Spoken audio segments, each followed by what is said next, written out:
Hi everyone, it's Suey, and today is Valentine's Day, so I thought I would share with you some favorite love stories of mine, maybe perhaps books that you haven't read or heard of even, a little less popular love story books.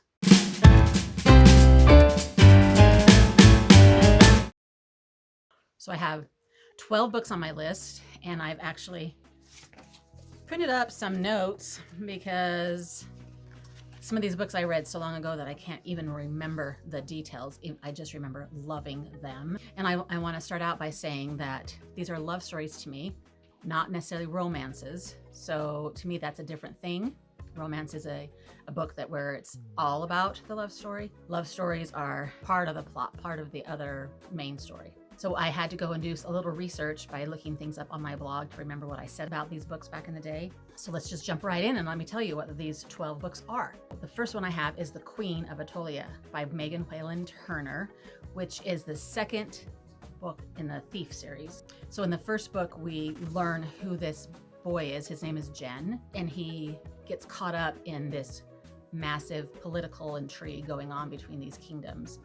And in the second book, The Queen of Attolia, he ends up in the household of the queen and learns more about her. And this one's a really hard one to talk about without giving it all away because so much crazy stuff happens. But let me just read a little bit to you what I wrote about it on my blog. So I said, let's just say our boy, the thief, gets mixed up in the middle of a war between all the three kingdoms of this world. 3 different kingdoms, yes. It starts out with quite the horrendous thing that happens to him.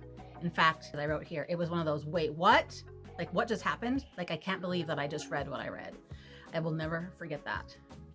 And because of this thing that he has lots of crazy stuff that he has to overcome, but he makes this really crazy decision, a very surprising decision. He starts controlling some of the things that are happening and manipulating. I said in my blog, I love how in this book, what you think is happening is not necessarily what is really happening. And it is a love story in the most unconventional kind of a way. And it blew my mind. It really blew my mind. So I don't know if you guys have read this one or what you think about it, or if you have the same feelings, but I'll just never forget how I was just so taken with this book. Great love story. All right, the second one I have on my list is The Sky is Everywhere by Jandy Nelsen. And I remember really loving this one because it was a band geek book, so I could really relate to that. This is what I said. I knew I would love this book as soon as I saw it. It was about a band geek, a bookworm band geek, a clarinet playing bookworm band geek, a clarinet playing Heathcliff-obsessed bookworm band geek. So I completely related to all of that. And she's struggling with the death of her sister, and then this new boy shows up. He plays the trumpet and the clarinet and the guitar. She just thinks he's great, but even though she doesn't feel like she can be happy because of the stuff that happened with her sister. So together they work on those problems. I remember that I loved the book and music references that are throughout this entire book. So it's really awesome. And this guy in the book, I think his name is Joe. Isn't his name Joe? Anyway, he's awesome. And I just loved this YA love story. Okay, I've talked about this third book quite a bit already. It's Under the Never Sky by Veronica Rossi. And this is the beginning of a trilogy in a dystopian society when there are two societies. One of them has decided that the outside air is toxic, and they've created these bubbles that they live in. They're very high-tech society, and the other society are the ones that live out in the air, which is not toxic as they think, and they are sort of the backwards, rustic society, but the ones that kind of live off the land. And so our girl who lives in the bubble in the high-tech society ends up being thrown out into the world, and she meets up with this guy, and he is really gruff and really snarky, but then you start falling in love with him just like she does. I said that the leading dude, he was so different from your normal YA love interest guy. He had so many flaws and problems that he's just not your perfect guy. And yet he was all these cool things too. And I just thought it was great to get to know him and the relationship between these two, and lots of awesome romanticness ensues. Okay, and my fourth book is Eleanor and Park by Rainbow Rowell. And this is kind of a different kind of a love story also. It's between two kind of misfit kids. The girl lives in a really neglected household, a really dysfunctional family. She's very neglected. And the boy is half Korean and deals with, I guess, people thinking he's strange for that. And he's just like kind of this genius dude. And I wrote that they are thrown together after discovering their mutual love for comics, music, and books, and they become best friends, even though they continue to be harassed by their classmates. And I said that this book is kind of hard to read. There's lots of disturbing things going on, but it's a beautiful story of friendship and first love and conquering stereotypes and being who and being comfortable with who you are. And that shines through all of the icky stuff that they have to overcome. I would just remember feeling so heartwarming about this book, even though all these sad things happen too. And what a interesting connection those two have. Okay, here's one that I bet many of you have not heard of or read, and it's called Edenbrooke by Julieanne Donaldson. This is a Regency romance. It's about a girl named Marianne who is sent to live with her grandma in Bath in England after her mother died and her dad is trying to figure stuff out. She's been there for about a year, and now her twin sister is coming to stay. Oh, they're actually going together to visit a country estate called Edenbrooke. And so she's really excited to go on this kind of this vacation. But she's nervous about being with her sister. And then on the way there, she has this crazy, like an accident happen in the coach that she's in. And this dude rescues her, and she does not like him. She thinks he's kind of insane. And when she gets to the place, the dude ends up being there. And I can't remember what his connection is to the family now, but they have lots of awesome bantering and witty dialogue, and she doesn't want to like him, but she really likes him, and she thinks that this is crazy. And then there's the whole issue with her twin sister that causes some problems also. And I wrote, this is a fun, sweet, clean, and happy romance, a perfect book for when you are in the mood for light and gentle. Lots of flirting going on and witty banter. Is awesome. The next book I have down is The Winner's Curse by Rutkoski, which I've talked about a little bit on this channel. One of my favorite series, and this is the first one in the series. What I wrote that helps you know how much I loved it. The premise is fascinating and hooked me from the start. I love the constant back and forth between these characters as far as their place in society.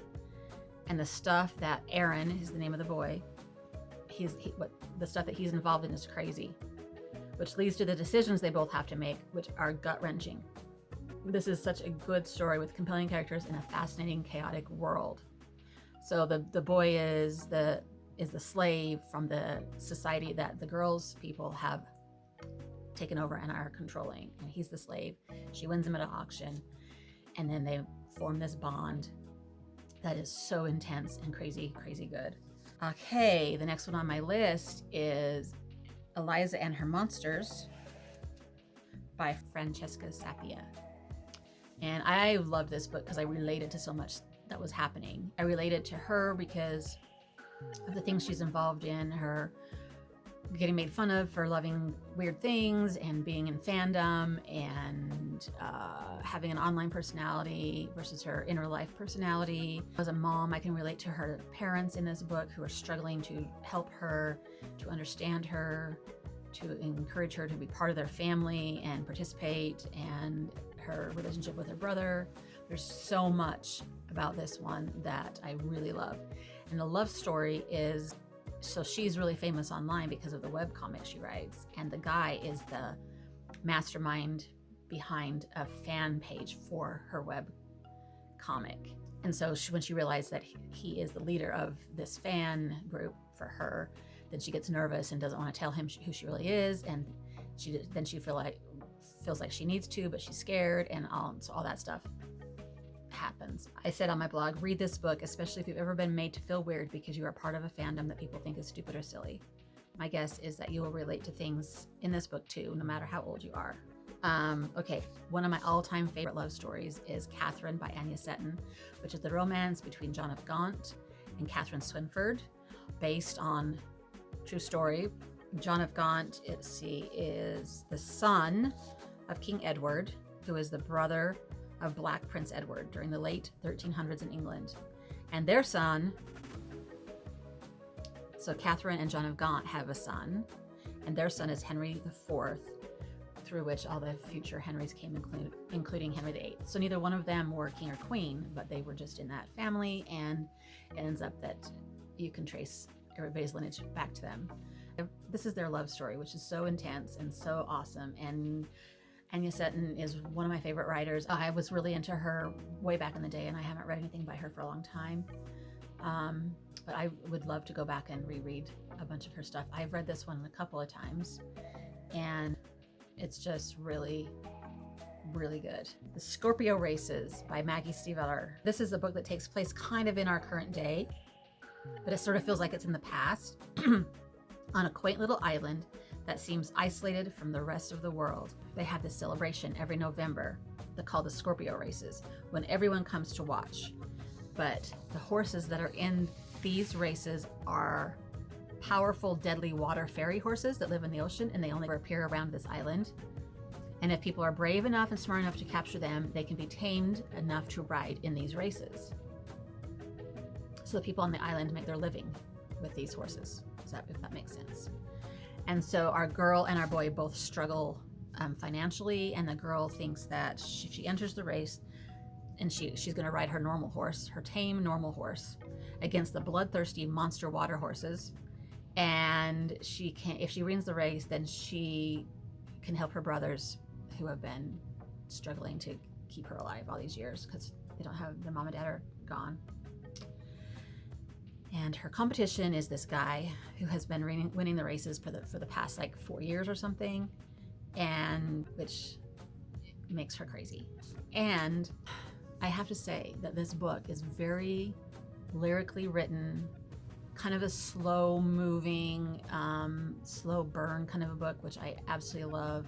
It took me a little while to get into it, and I'm not a horse person, but it's such a beautiful book that by the end of it, I could not stay away, and I was so drawn to it, and I absolutely loved it in the end. And it's such a beautiful love story. This is one of those books that I have not reread, which I really, really want to now after remembering about it. Yes, it needs to be a reread very soon. Okay, the other one that I would like to pump up is Lola and the Boy Next Door by Stephanie Perkins. This is sort of a trilogy about not necessarily the same story, but different characters in the same world, or their friends or something.